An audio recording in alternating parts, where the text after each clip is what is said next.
অনেকদিন পরে আজকের হাফেজই বাড়ি যাচ্ছি।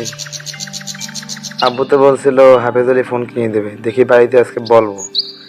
যদি ফোন না কিনে দেয় তাহলে এবার মা আসে আসবো না, তাহলে এনে পড়ালেখা শেষ।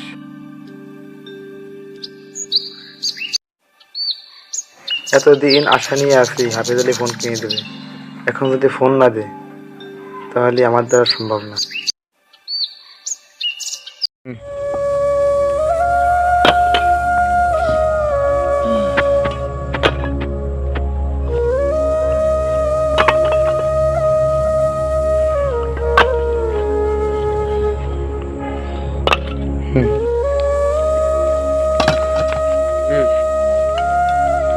বল। এই বয়সে খাইতে পারা যায়?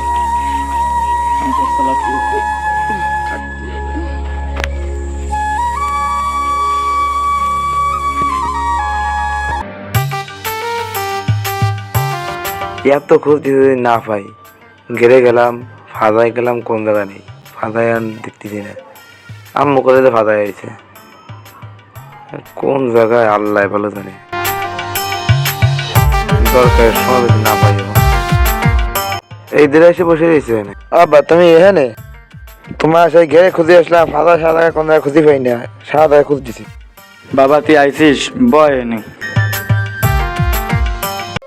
আব্বা তোর ভরালে আর কি অবস্থা? হাফেজই আইছি। হাফেজেই আইছো তো, খুশির খবর, মন খারাপ কেন তুই? তুমি কইছো মানে হাফেজলে ফোন কিনে দেবো, আমি ফোন কিনে দিয়ে আসতেছে, নাম মুখছে বাড়ি কোনো টাকা পয়সা নেই। আগে এসে কলাম টাকার কথা, তুই হাফেজ অল্প কাজের মধ্যেই ফোনের টাকা কথা, ফোন কিনতে হবে, কেউ কোনো গ্যারান্টি দেবো না। এখন আসে যদি করে ফোন মন দেবো না, তাহলে হবে?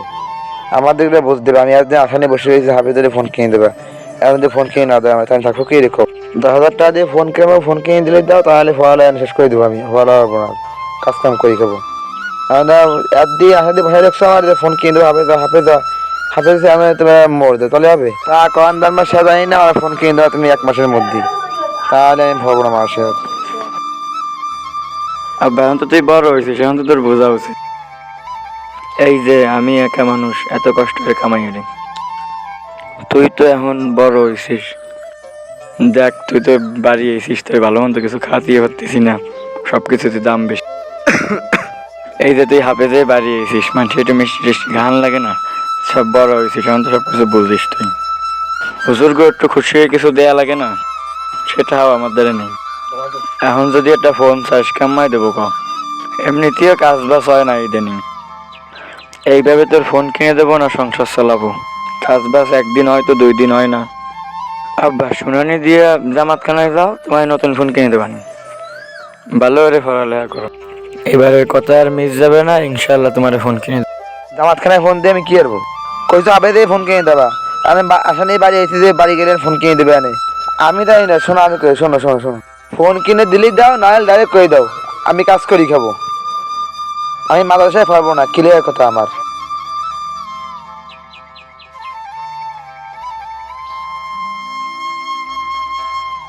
তাহলে দিয়ে দিও।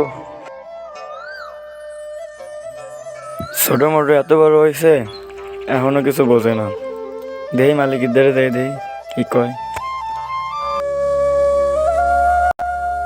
এ আব্দুল সালাম, কই গেলি কাজ কাম বাদ দিয়ে?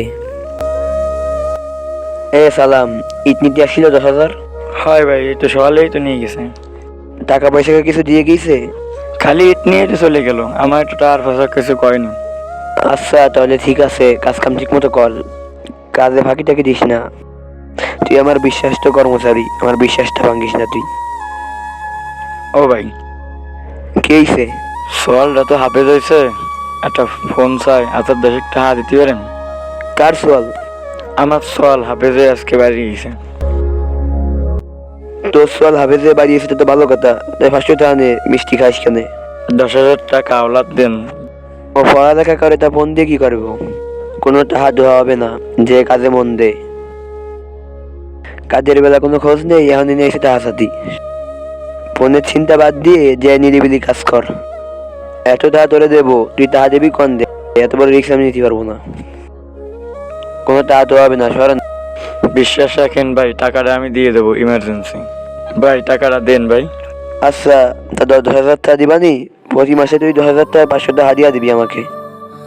আমি কিন্তু কোনো সুদ টুদ খাই না, আমার হাদিয়া দিবি 500 টাকা প্রতি মাসে। আচ্ছা যা কাজ কর, পরে রাত্রে এসে টাকা নিয়ে যাইস।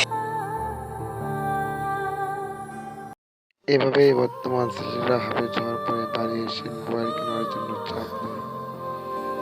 বাবা মায়ের শেষ পর্যন্ত বাধ্যতামূলক টাকা সুদে এনে হাওলাত করে এনে ছেলেকে মোবাইল কিনে দেয়।